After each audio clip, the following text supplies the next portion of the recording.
In today's video, we will be enjoying a war adventure film, entitled Sniper. The White Raven. There will be spoilers ahead. Chill out and enjoy. The movie begins with Mykola Voronenko, a mathematician, physicist, and ecologist, saying goodbye to his pregnant wife, Nastya, as he leaves for work on a bicycle. They live in a very peaceful area in Ukraine's Donbass region, a 2-hectare land. They are considered the first eco-settlers in the area. Mykola parks his bike and goes to the school he's teaching at. Inside, he can see from the news that special forces killed 100 protesters in Kyiv, Ukraine's capital city. He also finds out that their president fled to Russia as Russia is on the verge of invading Ukraine. While teaching physics, Mykola does his best to share his knowledge and educate his students. One student named Ivan displays no sign of interest in learning. Instead, he keeps antagonizing the teacher every chance he gets. When the class ends, Ivan approaches the teacher and tells him to get out as he is a stranger there. On another regular bike ride to work, Mykola comes across armed men near his land. He does not think much of it and proceeds to report for work. As usual, he parks his bike and gets inside the school. He is surprised that the place is empty and he's the only teacher there. He can see from the news that chaos is taking place all over as Russian forces continue to invade the neighboring areas.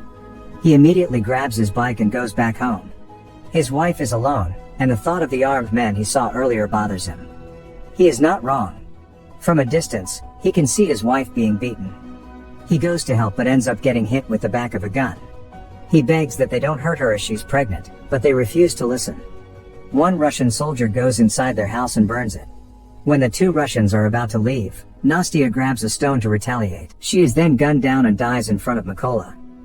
Moments later, two Ukrainians, members of the Ukrainian militia, help Mykola dig a grave for his wife while he returns to their burnt house. He can retrieve the wooden crucifix his wife made for him. Mykola buries his wife with a broken heart and then decides to go with the Ukrainians, uncertain what he'll do next. He joins the Ukrainian militia on their way to their camp. The leader does not trust him, thinking that he can be a spy. He expresses his intention to join them and drive the Russians out of their country. He is then given a chance to train with them, but being a pacifist, he has little knowledge about guns and is having a hard time with the training. A woman shows him how to disassemble and assemble a gun. He is determined to learn. One night while doing some physical conditioning, Mykola assures his officer that he is no longer a pacifist. He also prefers the codename the Raven. He is reminded that codenames are earned. The training is new and challenging for him, but he is committed to equipping himself with all the knowledge and skills in order to take revenge. The trainees are told that there are not enough snipers at the front. When asked who wants to volunteer to be trained, only very few show interest. Mykola stands up and expresses his desire to step up to the challenge. The officer asks him to sit down as he can't even disassemble and assemble a gun in time. Mykola asks that he is given a chance to prove that he can. He assures the officer that he can finish it in 20 seconds. An AK-47 is laid on the table by the officer. To the surprise of everyone, Mykola blindfolds himself and starts to disassemble the gun. He then assembles the parts back smoothly. The time is just 18 seconds. Instead of laughter, he gains applause this time. Mykola is now admitted to being trained as a sniper. During training, Mykola is surprised to receive a different gun from the rest of the trainees. He refuses to leave as he finds it unfair not to get the same weapon. He demands to also get an SVD-63, a semi-automatic designated marksman rifle, the same rifle that the other trainees get. This does not sit well with the personnel in charge. Mykola has no other choice than to embrace what he has. The trainees are told to remain invisible under any circumstances. Part of the test is for the trainer to shoot a few inches from them. If they react, they will fail. Most trainees fail the test. Mykola does not flinch despite the loud noise and the risk involved in this training. Another is for their scope to be covered once the target is sighted. Mykola misses. Even if he knows that he does not have the best weapon, Mykola does not use it as an excuse. When the training focuses on computation, Mykola impresses the lieutenant colonel as he is able to calculate the answer before his fellow trainees can. His being a mathematician comes in handy. Mykola passes the sniper's training. One day, Mykola is told by the lieutenant colonel to pack his things. He is part of the team to be sent to a checkpoint that has been captured by the Russians. The team immediately secures its position. Each sniper has its own target. When they are about to execute their plan, a car heads toward the checkpoint. The lieutenant colonel stops them from shooting. The couple in the car are asked to come out of the car and present their passports. Once cleared, they are allowed to leave, but the guy's passport is kept.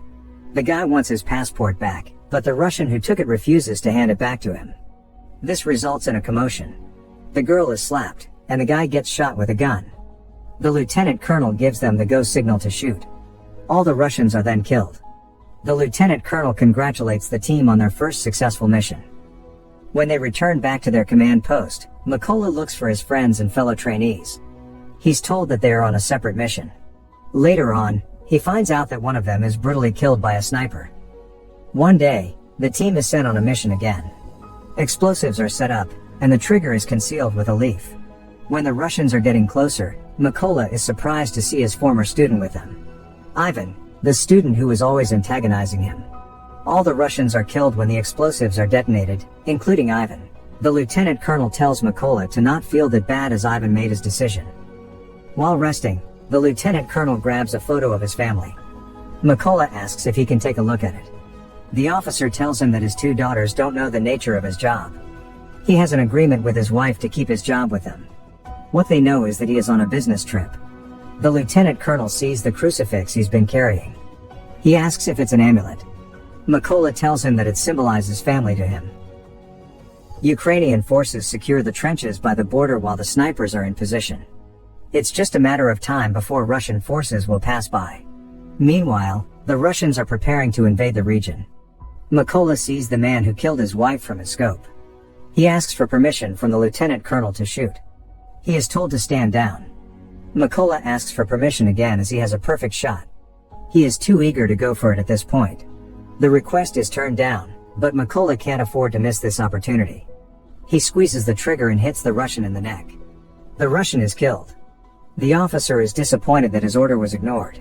Without their knowledge, a Russian elite sniper named Sari is also in a position to spot their location. The lieutenant colonel spots Sari. He tells Mykola where the sniper's location is, but the Russian is too fast to react. The officer is then killed. Mykola now knows that their location is compromised. He puts the officer's dead body on his back as he braves the onslaught of the Russians. He finds a trench and covers it for safety. He manages to make it out alive, but the officer is not as lucky. He feels a tremendous amount of guilt for the death of the officer who always believed in him and who gave him the chance to serve. His emotions got the better of him when he went for the kill despite being asked not to. The only way to avenge his death is to trace the sniper who killed him. Mykola goes on a mission alone. He spots two snipers and can eliminate them, but not without getting hit in the arm. While resting, Mykola receives a call from the brigadier general and informs him about the Russian sniper, but he can't give the details for now. He wants to fill Mykola in once they meet. Mykola packs his gear and heads toward the location. This is his opportunity to know more about the Russian sniper. The brigadier general informs his men what the Russian sniper is capable of doing. He has already eliminated 5 of their snipers and 3 machine gunners. He is a force to be reckoned with. They have an idea where his favorite position is based on the kills he made. He does not change position. One Ukrainian soldier suggests covering the area with mines, but the officer is opposed to the idea. He lets Mykola explain the reason why they can't just do that as he is from the area. Mykola explains that there's chlorine storage in the location where the sniper is hiding, and using explosives to kill him can cause environmental issues. All of the snipers are then given their assignments. The officer makes it clear that once the secondary targets are eliminated, he wants Mykola to climb up the building and kill the Russian sniper. They are then dismissed. All snipers are in a position to attack. Mykola confirms that he is now in position after crawling toward the target area. He manages to sneak up behind 2 Russians and immediately kills them both. One of the 2 was the same person who went to his place. The other snipers lock their subjects and wait for the go signal. They then manage to wipe out their targets after doing a countdown to shoot at the same exact time.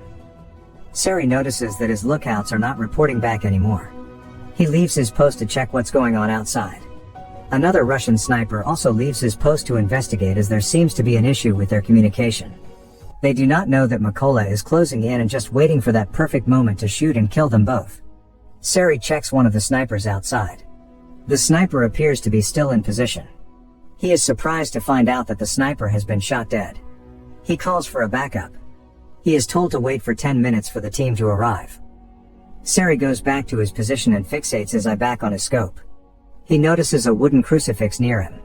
Before he can react, Mykola then jumps on his back and stabs him in the neck. The other sniper also goes back to his post. When he does, a grenade is detonated, and he is killed as well. The movie ends with the backup that Sari was anticipating is now here. A Russian officer calls Sari on the radio. Mykola answers the call and tells him that they will answer for what they did to Crimea, another territory that the Russians also invaded. Mykola then kills him. Russian soldiers come out of the trucks, but they have no match against the Ukrainian snipers, who are well positioned to finish all of them. When the smoke clears, Mykola goes back to his place and visits the grave of his wife. While his mission to avenge her death is completed, the job is not done yet. Thanks for watching. Subscribe for more videos like this and help the channel grow.